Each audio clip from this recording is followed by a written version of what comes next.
అమరావతిగానే అభివృద్ధి అయి ఉంటే ఇప్పటికి ఈ ప్రాంతం అంతా కూడా నిలదొక్కునేది. ఒక అమరావతిని పూర్తిగా నిర్వీర్యం చేసి రాష్ట్రంలో నిర్మాణ రంగం అనేది నిలదొక్కోకుండా చేసే పరిస్థితికి వచ్చారు. ఇంకో పక్కన ఎక్కడ చూసినా డెమాలిషన్ చేయడం, భయభ్రాంతులను చేయడం, ఇలాంటి చాలా కార్యక్రమాలు కూడా జరిగాయి. 5 సంవత్సరాలు నేను చూశాను. అన్ని రంగాల కంటే నిర్మాణ రంగం పూర్తిగా దెబ్బతినే పరిస్థితికి వచ్చింది. ఈరోజు మళ్ళీ మీరు చూసినప్పుడు ఈ 7 నెలలే మేము వచ్చిన తర్వాత 7 నెలలు అయింది. బిల్డ్ ఏపీ అనే నినాదంతో ఈరోజు మనందరం ముందుకు పోతున్నాం. నిర్మాణ రంగానికే కాకుండా అనుబంధ రంగాల్లో అన్నిటికీ ప్రాధాన్యత ఇచ్చాం.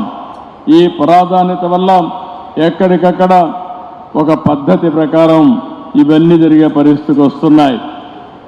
మీరు ఒక పక్కన చూస్తే నా జీవితంలో ఎప్పుడూ చూడని విధంగా ఈరోజు భూ సమస్యలు వచ్చాయి.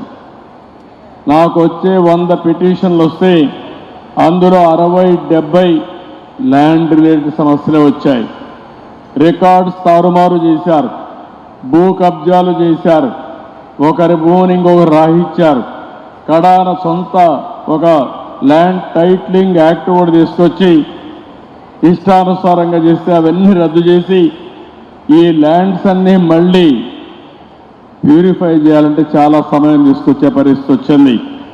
నేను మిమ్మల్ని అందరూ కూడా నిర్మాణ రంగంలో ఉన్నారు కాబట్టి ఇప్పుడే తిరుపతిరావు గారు కానీ మీ వాళ్ళందరూ చెప్పారు, ఒక మాట చెప్పారు, మేము తప్పు చేయం, ఎవరైనా మాలో తప్పు చేసే వాళ్ళు ఉంటే గట్టి చర్యలు తీసుకోమని వాళ్ళు కోరారు. అందుకే నేను చెప్తున్నా, ఈరోజు first time land grabbing prohibition act కూడా తీసుకొచ్చాం.